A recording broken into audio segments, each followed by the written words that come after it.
इसी बीच आपको सीधा ले चलते जयपुर के बिरला सभागार, जहां पर सुरक्षा सखी और युवा संवाद कार्यक्रम में सीएम भजनलाल शर्मा संवाद कर रहे हैं। यहाँ पर उपस्थित मेरे साथियों को मेरा सादर प्रणाम।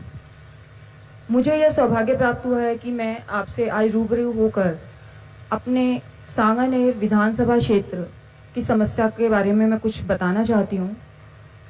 सांगानेर विधानसभा क्षेत्र प्रताप नगर, जो कि बम्बाला गांव के पास में है, और वहाँ पर मैंने बहुत बार नशे से युवा लोगों को सूखा नशा करते हुए देखा है। मेरे घर के सामने एक पार्क भी है जहाँ पर मैंने देखा है, और मेरे पास में जो श्रमिक वर्ग की महिलाएं हैं, काम करती हैं घर घर में जाकर, वो मेरे पास बहुत सारी समस्याएं अक्सर लेकर आती हैं, तो मुझे उनसे रूबरू होने का मौका मिलता है। और मैं एक समाज सेविका भी हूँ, तो मेरा उनसे ज़्यादा रहता है रूबरू होना।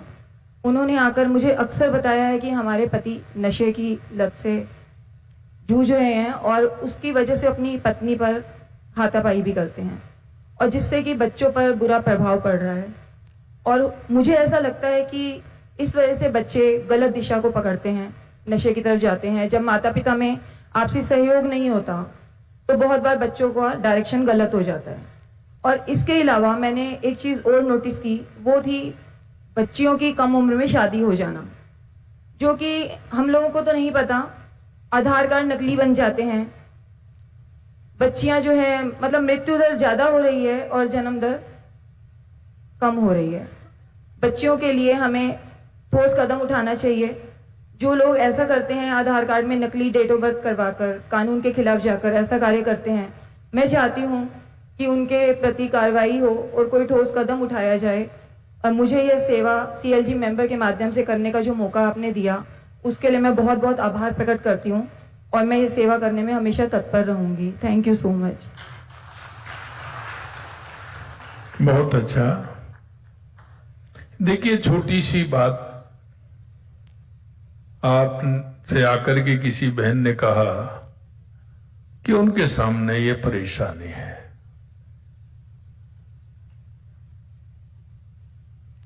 ये बात छोटी सी है, लेकिन ये आगे वाली पीढ़ी को समाप्त कर रही है अगर आप इसको नहीं रोक पाएंगे। अच्छी पहल आपने की है, इसके लिए मैं आपको धन्यवाद देता हूं। आपको बहुत बहुत धन्यवाद। अगली हमारी सुरक्षा सखी है रवीना जैन, CA है। रवीना जी। Honorable Chief Minister Sir and Honorable Home Minister Sir and all the police members and all my fellow members of Suraksha Sakhi and CLG members, I would like to sincerely thanks to provide this opportunity for me to speak in front of you, sir. So as a Suraksha Sakhi, हमने बहुत सारे social programs organize किए, like self defence से related plus cyber security से related, किस type से cyber crime हो रहे हैं वो वुमेन्स को बताया है। इसके अलावा गवर्नमेंट्स की जो स्कीम्स है उनके बारे में बताया है, as well as helpline number के बारे में बताया है। सर, मेरे कुछ सुझाव है, अगर आप परमिशन दे तो मैं बताऊं। Sir, actually this is from my side, I feel that, मुझे ऐसा लगता है कि अगर सेल्फ डिफेंस को एक सब्जेक्ट बना दिया जाए स्कूल के अंदर, तो गर्ल्स भी सेफ रहेगी और वो लोग अपने लिए खुद लड़ सकेंगे, तो आज वो इस तरीके से पीड़ित नहीं होंगे और वो एजुकेटेड भी रहेंगे। सर, सेकंड सुझाव ये है कि वर्क, जिस टाइप से कोविड आया था और हमारा वर्क फ्रॉम होम हो गया था बेसिकली हर ऑर्गेनाइजेशन में, अगर बहुत सारे लोग हैं जो आज भी एजुकेटेड नहीं है, हमारे राजस्थान में जो लिटरेसी रेट है वो अराउंड 67% है और फीमेल की तो और भी कम है, ये टोटल लिटरेसी रेट है। तो अगर जो लोग पढ़ नहीं पाते हैं उनके लिए एक ऐसा प्लेटफॉर्म बना दिया जाए जो ऑनलाइन हो, क्योंकि आज का सबके पास मोबाइल रहता है, तो अगर ये प्लेटफॉर्म ऑनलाइन बना दिया जाए तो जो बच्चे पढ़ नहीं सकते वो पढ़ सकेंगे मोबाइल के थ्रू, और इससे हमारा इंफ्रास्ट्रक्चर इन्वेस्टमेंट भी कम होगा। एंड सर, थर्ड सुझाव ये है कि हमारे जो पुलिस डिपार्टमेंट में है, जो हमारा जो वुमन पुलिस प्रोफेशनल्स है उनकी बहुत ज्यादा कमी है। अगर महिलाएं आती तो वो सबसे पहले संकोच करती है कि वो कैसे किससे बात करे। अगर प्रॉपर वुमन स्टाफ नहीं होगा तो वो लोग संकोच करती है, वो अपनी प्राइवेसी को नहीं बता पाती मेल पुरुष को। तो इसलिए मैं चाहती हूँ कि वुमन स्टाफ को बढ़ाया जाए। इसके अलावा रिसोर्सेज की भी बहुत कमी है, जैसे व्हीकल्स की कमी है, प्लस कंप्यूटर की कमी है। साथ ही साथ पुलिस स्टेशन में साइबर अवेयरनेस प्रोग्राम को आयोजित किया जाए, because most of the police officer they don't know about the cyber crimes, they don't know how to guide the public की कैसे उनको साइबर अथॉरिटी के साइबर सिक्योरिटी के थ्रू गाइड किया जा सके। Thank you sir. बहुत अच्छा।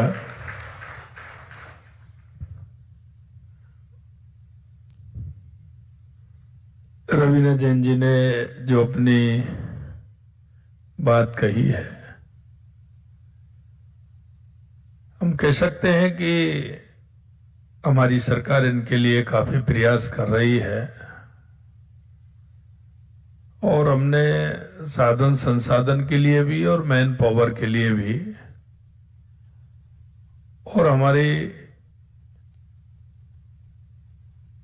पुलिस में बहनों की भागीदारी रहे इसके लिए भी लगातार 2.5 साल से हम इसमें काम कर रहे हैं। निश्चित रूप से अच्छा सुझाव है आपका, हमारी सरकार पूरी तरह से उसको आगे बढ़ाने का काम करेगी।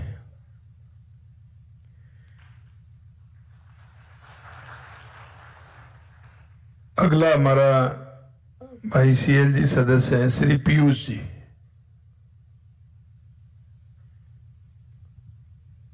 माननीय मुख्यमंत्री को प्रणाम, सादर अतिथि को भी प्रणाम।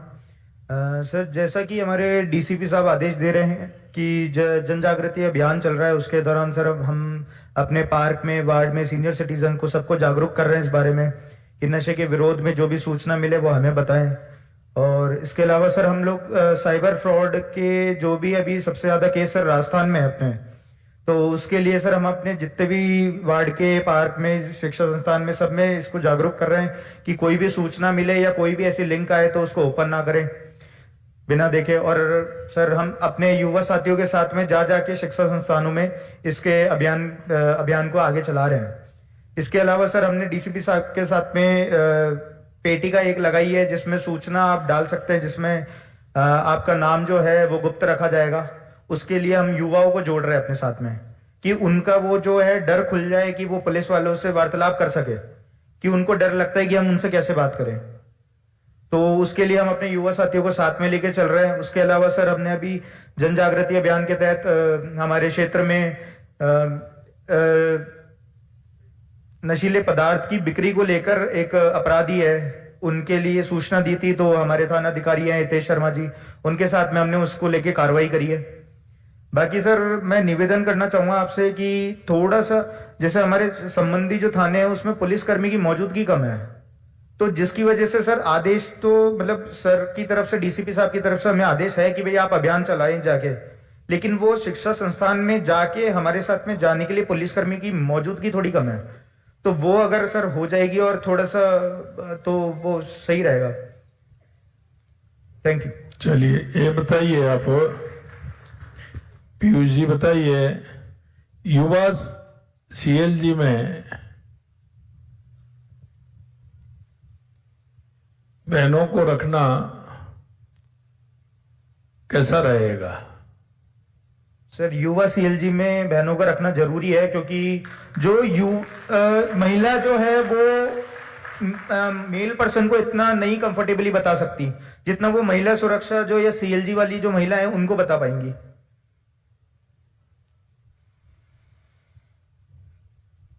आप जब सुबह घूमने के लिए जाते हैं, देखते हैं, क्योंकि ये तो आप सभी जानते हैं कि नशा वाला जो व्यक्ति होता है वो घर में भी छुपके से करता है, तो घर से निकल करके वो कहां जाता है। तो ऐसे स्थानों को हमें चिन्हित करना चाहिए या नहीं करना चाहिए? अच्छा ये सर वो घर से निकल करके कहीं पार्क होगा, किसी दुकान होगी, कोई पेड़ के नीचे जाएगा, कहीं कोई खाली बिल्डिंग होगी वहां जाएगा।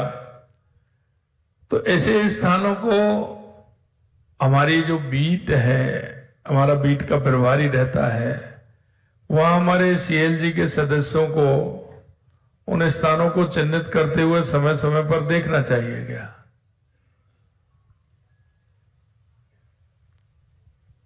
उनको देखना चाहिए क्या क्या क्या गतिविधि हो रही है, क्या हो रहा है, क्या नहीं हो रहा है? जी सर, जी सर, देखना चाहिए बिल्कुल। आपसे ही पूछ रहा हूं, आपका क्या राय है इसमें, ये बताइए। नहीं सर, मैं अपने जो बीट अधिकारी हैं जो मेरे थाना क्षेत्र में लगता है, मेरा उन सबसे बात होती है, और जो भी मैंने अपने युवा साथी को जोड़ रखा है वो भी हमें सूचना देते हैं, फिर हम अपने बीट अधिकारियों को वो सूचना आगे देते हैं।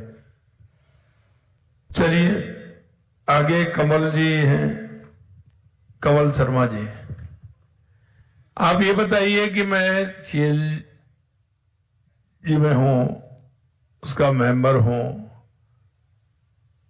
तो मुझे क्या करना चाहिए, पुलिस का सहयोग कैसे करना चाहिए? हाँ बोलिए। माननीय मुख्यमंत्री जी नमस्कार। सांगनेर थाना पूर्व में मेरे को युवा सीएनजी मेंबर के रूप में चयन किया है, उसके लिए उनको मेरा बहुत बहुत धन्यवाद। और पुलिस द्वारा हमारे साथ संवाद स्थापित करके और समय समय पे हमें मार्गदर्शन दिया जाता है, जिसके कारण हम सोसाइटी में जाके। आप पहली बार जुड़े, मैं तो आपसे ये चाहता हूं कि आप जुड़े हैं तो यहां भी सभी बैठे हैं, बीसी से भी जुड़ रहे हैं, तो आपका जुड़ने का, आप युवा हैं तो किस तरह से सहयोग करोगे ये बताइए। सर, हम लोग यहाँ पे सीएलजी मेंबर के तौर पे जो भी हमारे आसपास गलत गतिविधियां हो रही है उनकी जानकारी हम हमारे जो सांगानेर थाना है उसमें देते हैं और उस पर तुरंत कार्रवाई वहां के द्वारा की जाती है। चलिए धन्यवाद आपको। अब मैं जोधपुर रेंज में हमारे जैसलमेर में शुभ भाटिया है, बीसी से जुड़े हैं। शुभ भाटिया, नमस्कार सर, मैं शुभ भाटिया जैसलमेर से वीसी के माध्यम से आपसे जुड़ा हूं। पहले तो मैं आपका राजस्थान सरकार का धन्यवाद करना चाहता हूं, जो ये अभी आपने ये नई मुहिम शुरू की है यूथ सीएलजी मेंबरशिप की। और फिर मैं जैसलमेर पुलिस का धन्यवाद देना चाहता हूं, जो उन्होंने मुझे चयन किया, इस लायक समझा, जो मैं इधर जुड़ पाया हूं आपके थ्रू, आपके पास बात करने के लिए। हमारा जैसा शहर पर्यटन के लिए मशहूर है, जैसलमेर स्वर्ण नगरी जो है टूरिज्म के लिए जानी जाती है, तो हमारा ये मेरा सबसे पहला यही रहेगा कि टूरिस्ट को किसी हिसाब से परेशानी ना हो। अगर कोई परेशानी हो तो सबसे पहले मैं उनकी हेल्प करूं, अगर मैं नहीं कर पाता हूं तो आगे पुलिस तक उनको हेल्प के लिए भेज सकूं। नहीं ये तो ठीक है कि आप पुलिस का सहयोग करें, इसमें तो कोई दिक्कत नहीं है, लेकिन समाज में जागरूकता कैसे लाओगे? जागरूकता सर, मतलब जैसे जो युवा मेरे साथ जुड़े हैं उनके साथ साइबर क्राइम का जैसा अगर इनका अभी चल रहा है, अभियान चल रहा है, उसके बारे में जागरूकता देना, या कोई भी मेरा जो भी ग्रुप है, सोशलाइज ग्रुप है, व्हाट्सएप पे है, उन पे भी अगर कोई गलत मैसेज आता है या थोड़े थोड़े टाइम में फॉरवर्डेड मैसेज के बारे में बताना कि नहीं ये चीज गलत है, ये अफवाह है, इस पे विश्वास ना करें। फिर कंफर्म भी करना, जैसे अगर मैं पुलिस से जुड़ा हूं तो उनसे भी कंफर्म करूं क्या ये चीज सही है, नहीं है, तो वापस उन सोशल ग्रुप में आगे से आगे फॉरवर्ड कराना कि ये चीज गलत आई है। हमारा जो भाई कास्ट का ग्रुप है उसमें भी वो मैसेज गलत ना जाए वैसा बताना। चलिए बहुत अच्छा लगा आपसे ये सारी बातें सुनकर के कि आप युवाओं को साथ जोड़ेंगे और साथ जोड़ के युवाओं को आप पुलिस के सहयोग में और जनता के विश्वास को लेकर के जन जागरण अभियान भी चलाएंगे। इसमें आप काम करेंगे, इसके लिए भाटिया जी आपको धन्यवाद। अभी उदयपुर रेंज में हमारी सुरक्षा सखी हैं उदयपुर से डॉक्टर विद्या मैनारिया। परम आदरणीय माननीय मुख्यमंत्री जी, सादर नमस्कार। समस्त माननीय मेरा नमस्कार। मैं डॉक्टर विद्या मैनारिया, सुरक्षा सखी, हिरणमंगली थाना, sector 6, Udaipur, assistant professor Vidya Bhavan में कार्यरत हूँ। मैं सुरक्षा सखी कार्यक्रम से शुरुआत से जुड़ी हुई हूँ। जैसा कि नाम से ही विदित होता है, सुरक्षा सखी, सुरक्षा भी करनी है और एक सखी के रूप में भी हमें अपना काम करना है। अलग अलग विभाग है सरकार के, अपने स्तर पर काम कर रहे हैं, लेकिन हमारा काम जो है वो समाज के अंदर रहकर एक सुरक्षा और सखी के रूप में काम करना है। आज के संदर्भ में मेरा विचार है कि इतिहास में वर्तमान से राजस्थान के प्राचीन गौरवशाली सांस्कृतिक इतिहास में नारी स्वयं शक्ति से शुरू होकर परिवार, समाज, राष्ट्र की धुरी रही है। नारी शक्ति आने वाली पीढ़ियों की जननी है। मेरा विभिन्न शैक्षणिक संस्थानों, महाविद्यालय स्तर पर प्रयास रहता है कि हम सभी को एकजुट होकर नारी शक्ति को मजबूत कर अपराधों में कमी लाने का प्रयास करना चाहिए। जेंडर संवेदनशीलता, साइबर सुरक्षा, आत्मरक्षा प्रशिक्षण कार्यक्रमों के माध्यम से युवाओं, महिलाओं, बुजुर्गों को अधिक जागरूक करना है। इन्हीं कार्यक्रमों से प्रोत्साहन स्वरूप मुझे 2025 में रेंज स्तर पर उदयपुर में सम्मानित किया गया, जो कि मेरे लिए